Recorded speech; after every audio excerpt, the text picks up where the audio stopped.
운명이 주는 모든 선물에는 비밀스러운 대가가 따릅니다.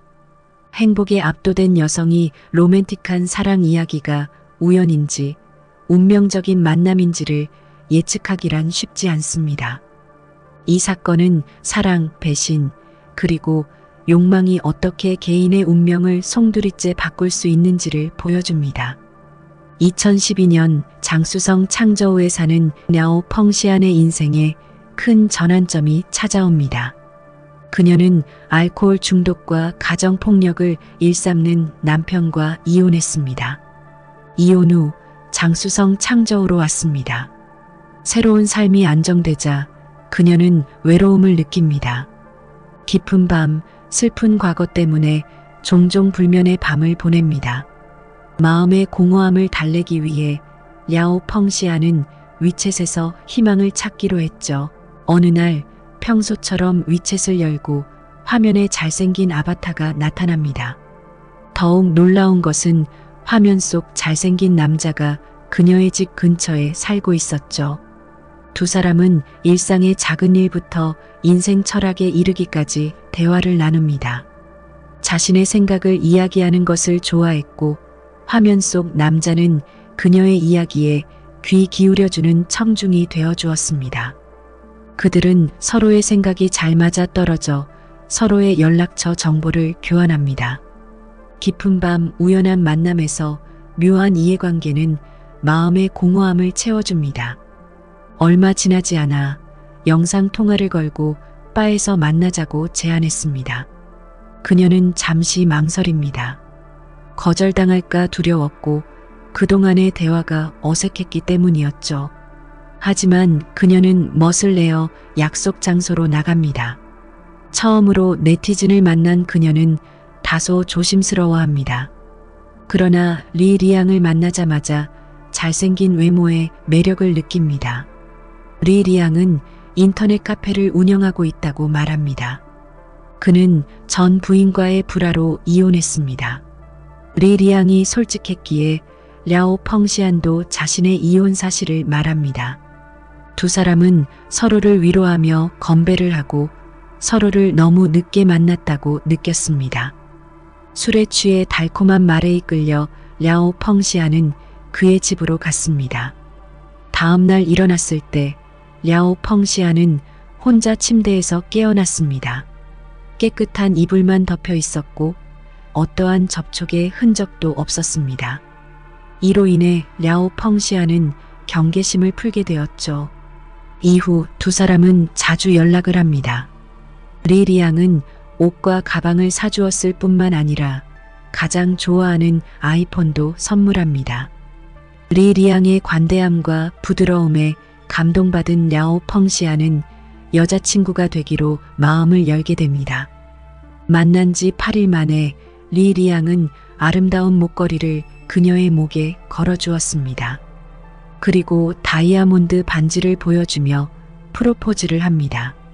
놀란 랴오 펑시안은 얼굴이 붉어집니다. 그때 그녀의 망설임과 고민을 이해한다며 부모님을 만나러 가자고 말합니다. 부모님도 열정적이고 이해심 많은 젊은이를 매우 만족해합니다. 이렇게 해서 랴오 펑시안의 부모님의 지지를 얻은 두 사람은 만난 지 13일 만에 결혼합니다. 하지만 결혼 첫날 밤 리 리앙의 행동은 매우 이상했습니다. 첫날 밤을 그냥 보내며 관심을 주지 않았습니다. 그녀는 너무 피곤한 것으로 생각하고 크게 신경 쓰지 않았죠. 하지만 나중에 리 리앙은 자주 혼자 일찍 잠자리에 들었고 그녀가 방해하지 못하도록 따로 자기까지 합니다. 남편이 왜 자신을 무시하는지 이해할 수 없었습니다. 하지만 그는 그녀의 유일한 지지대였고 부모님도 그를 매우 신뢰했기 때문에 그녀는 마음속에 원망을 묻어두고 참을 수밖에 없었습니다. 어느 날 리 리앙은 주웨이라는 남자를 데려옵니다. 주웨이는 리 리앙의 고향 사람으로 그녀의 집에 잠시 지내기로 합니다. 그녀는 그다지 반갑지 않았지만 리 리양의 단호한 태도를 보고 어쩔 수 없이 받아들입니다. 그 이후 더욱 이상한 것은 리 리양이 밤늦게까지 외출하는 일이 잦아졌다는 것입니다. 그녀는 참지 못하고 화를 내지만 다툼이 있을 때마다 리 리양은 집을 나가버렸습니다. 주웨이는 매일 울고 있는 랴오 펑시안을 위로하려고 애썼습니다. 어느 날 랴오 펑시안이 아팠을 때 리 리양은 전화조차 받지 않았습니다. 하지만 주웨이는 소식을 듣고 달려와 병원에 데려갔을 뿐만 아니라 그녀를 신경 쓰며 매일 직접 요리한 음식을 가져다 주었습니다. 그의 모습은 다른 사람들로 하여금 착한 남편으로 착각하게 됩니다. 그녀는 눈물을 흘리며 자신의 인생을 잘못된 사람에게 맡겼다고 느꼈습니다. 잘 돌봐준 주웨이에게 감동을 받으며 마음이 변하게 됩니다. 병원에서 퇴원한 그녀는 서로의 이끌림으로 주웨이와 육체적 관계를 하고 말았습니다. 이후 리 리양에게 억울한 일을 당할 때마다 주웨이가 그녀를 위로해 줍니다. 그녀는 남편 모르게 불륜을 이어온 묘한 짜릿함에 스스로 벗어날 수 없었습니다. 그러나 비밀스러운 외도가 얼마나 오래 갈지 생각하지 않았지만 단지 술 한 잔을 마시면 취하고 싶었을 뿐입니다. 이 순간은 강렬한 감정과 욕망이 극에 달했지만 이 사랑이 얼마나 위험한지, 얼마나 많은 것들이 걸려 있는지 그녀는 알지 못했습니다. 2013년 5월 10일 아침 창저우 전자공업단지에서 조깅을 하던 한 남성이 호수에 떠있는 여성의 시신을 발견하고 경찰에 신고했습니다. 경찰은 시신을 인양했고 시신에는 상처의 흔적이 없었습니다.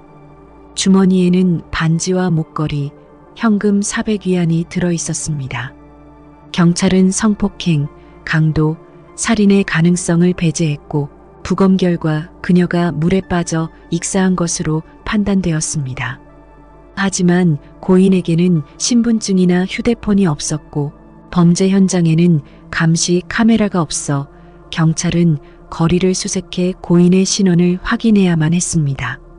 경찰이 어떻게 할지 막막할 때 한 남자가 신고를 하러 왔습니다. 그는 자신의 아내가 어젯밤 전기자전거 연습을 하러 나갔다가 아직 돌아오지 않았다고 말합니다. 리 리양의 설명을 듣고 경찰은 그에게 시신을 확인하러 오라고 했습니다. 아내가 사망했다는 소식을 듣고 리 리양은 견딜 수 없을 만큼 통곡했습니다. 랴오 펑시안에게 너무 빠른 전기 자전거를 사준 것을 후회하며 계속해서 자책했습니다. 그의 말에 따르면 전기 자전거를 연습하다가 사고를 당했다고 말합니다. 경찰은 리 리양이 울부짖는 모습을 보고 매우 감동했습니다. 그러나 랴오 펑시안의 사망이 살인일 가능성이 의심되기 때문에 경찰은 리 리양의 추가 조사를 진행했습니다. 경찰은 감시 카메라를 통해 새벽에 집에서 나와 30km 떨어진 장소로 차를 몰고 간 것을 확인했습니다. 그날 밤 랴오 펑시안이 살해된 시간에 없었음을 증명합니다. 경찰은 사건에 많은 의문이 있었기 때문에 사망증명서를 발급하지 않고 조사를 강화했습니다. 하지만 리 리양은 이 상황에 매우 초조해했습니다. 그는 여러 차례 경찰서에 찾아와 사정을 물어보고 심지어는 사망증명서를 발급해달라고 재촉했습니다. 리 리양의 행동은 경찰에게 의심을 불러일으켰습니다. 정상적인 상황에서 아내의 사망에 의문이 있을 경우 남편으로서 반드시 상황을 문의할 것입니다. 경찰은 사고가 아닌 살인일 수 있다고 의심하게 만든 한 가지 사항을 발견했습니다. 인공호수의 가장 깊은 곳은 1.4m에 불과합니다.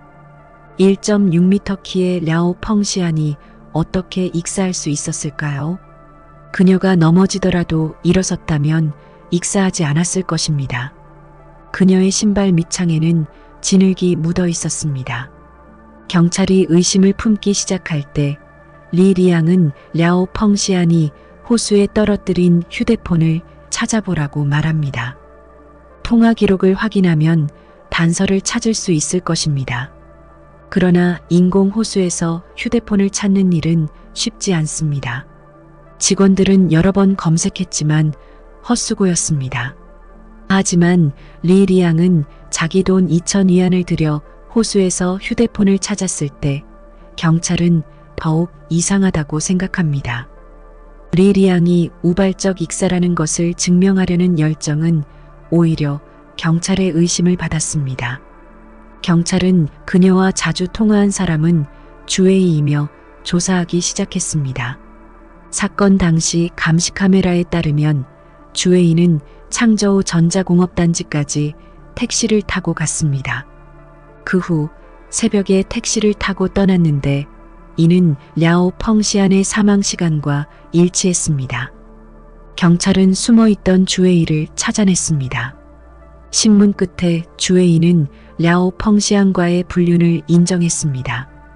사건 당시 랴오 펑시안을 전기 자전거로 창저우 전자공업단지 공원으로 데려갔습니다. 호수 근처를 너무 빨리 운전하여 멈추지 못하고 호수로 들어갔습니다. 주웨이는 불륜이 드러날까봐 두려웠다고 주장했습니다. 그는 형과 형수에게 미안했기 때문에 도망칠 수밖에 없었다고 말했습니다. 이 대답은 타당해 보였지만 경찰은 주웨이의 태도가 너무 침착해 미리 준비된 것처럼 느껴졌습니다. 경찰이 리리앙에게 주웨이의 자백을 전했을 때 리리앙은 단순히 욕설을 퍼부었습니다. 이는 사망자의 사진을 본 후의 감정과 다른 반응이었습니다. 그는 단지 경찰에게 빨리 사건을 우연한 사망으로 종결지어달라고 재촉했습니다. 리리앙의 조급함은 경찰로 하여금 더욱 의심하게 만들었습니다. 그런데 랴오 펑시안이 450만 위안 보험금을 청구할 수 있는 1년 만기 사고보험 2개를 가입한 사실을 경찰이 발견했습니다. 하지만 랴오 펑시안은 평범한 사무직 여성으로 고위험군에 속하지 않습니다. 그렇다면 리리앙의 진짜 목적은 무엇일까요? 경찰이 리리앙의 컴퓨터 검색 기록에서 결정적인 단서를 발견했습니다. 그는 인터넷에서 보험금을 빨리 받는 방법을 검색했으며 원한이나 익사사고의 보상도 알아보았습니다. 경찰은 2달 동안 신문을 받은 주웨이에게 단서를 보여주자 심리적 방어는 완전히 무너졌고 숨겨진 진실을 말할 수밖에 없었습니다. 리리앙은 아들과 딸이 있었고 가족은 행복한 생활을 했습니다. 그는 도박 중독자이며 많은 빚을 지게 됩니다. 매일 게임을 하거나 술을 마시며 근심을 잊으려 했지만 결국 아내와 이혼까지 합니다. 빚을 갚으려고 직업을 전전하며 일했지만 월급은 2-3천 위안으로 턱없이 부족합니다. 그는 빠르게 돈을 버는 방법을 찾아야 했습니다. 어느 날 친척이 보험회사로부터 거액의 보상금을 받았다는 이야기를 듣고 마음속에 사악한 생각이 들었습니다. 그때부터 리리앙은 인터넷에서 먹잇감을 찾기 시작했습니다. 소셜 소프트웨어를 통해 넓은 그물을 쳐서 단순한 생각을 가진 랴오 펑시안을 노렸습니다. 랴오 펑시안을 유혹하기 위해 리리앙은 자신을 고품격 남성으로 포장했습니다. 그는 랴오 펑시안에게 달콤한 말을 건네고 호의를 베풀었습니다. 이 모든 것은 자신의 완벽한 계획을 실행에 옮기는 과정이었습니다. 결혼에 성공한 리리앙은 랴오 펑시안을 고의적으로 멀리하고 150만 위안의 보험을 가입시켰습니다. 얼마 지나지 않아 전기 자전거를 사주고 300만 위안의 보험도 가입했습니다. 속임수에 빠진 랴오 펑시안은 보험 수혜자를 리리앙으로 변경해 주었습니다. 이때 리리앙은 계획에 참여할 도구로 주웨이를 찾았고 20만 위안을 주기로 약속했습니다. 그때 주웨이가 리리앙의 집에 머물며 랴오 펑시안과 연인 관계로 안심시킨 뒤 살인 계획을 세운 것입니다. 사건 당일 5월 9일 저녁 주웨이는 랴오 펑시안을 전기 자전거에 태우고 감시 카메라가 없는 창저우 전자공업단지로 향했습니다. 호수에 가까워지자 호수 쪽으로 속도를 높였습니다. 하지만 주웨이는 예상치 못하게 호수의 물이 랴오 펑시안의 어깨까지밖에 오지 않았습니다. 랴오 펑시안이 무사한 것을 보고 그녀의 머리를 익사할 때까지 물속에 밀어 넣었던 것입니다. 그리고 주웨이는 빠르게 택시를 타고 현장을 떠났습니다. 리리앙은 시간을 확인하며 랴오 펑시안에게 전화를 걸었습니다. 전화를 받지 않자 주웨이가 성공했다는 것을 알았습니다. 그날 밤 자신의 차를 몰고 아내를 찾는 척 증거를 만들었습니다. 하지만 감시 카메라에는 리리앙이 외출해서 돌아올 때까지 26분밖에 걸리지 않았다는 것이 간절히 누군가를 찾으려는 노력과는 모순되었습니다. 경찰이 리리앙을 체포하자 저항하지 않고 모든 것을 자백했습니다. 그는 450만 위안의 보험금을 노리고 주웨이에게 랴오 펑시안을 살해하도록 고용했습니다. 리리앙은 자신의 계획이 완벽하다고 생각했습니다. 하지만 성공을 너무 서둘렀던 것이 경찰의 의심을 사게 되었습니다. 돈과 달콤한 말에 그녀는 사랑에 빠졌고 13일 만에 결혼을 했습니다. 그녀는 좋은 남자라고 생각하며 놓치고 싶지 않았을 것입니다. 그러나 리리앙은 물고기가 미끼를 삼키는 것을 흡족해 했습니다. 리리앙 앞에서 그녀는 마치 투명인간처럼 모든 것이 통제되었습니다. 아내를 살해하고 보험금을 사기한 이 사건을 되돌아보면 랴오 펑시안은 죽을 때까지 남편의 진짜 모습을 보지 못했습니다. 2014년 1월 창저우 법원은 보험 사기 및 고해 살인 혐의로 리리앙에게 사형을 선고하고 5만 위안의 벌금을 부과했습니다.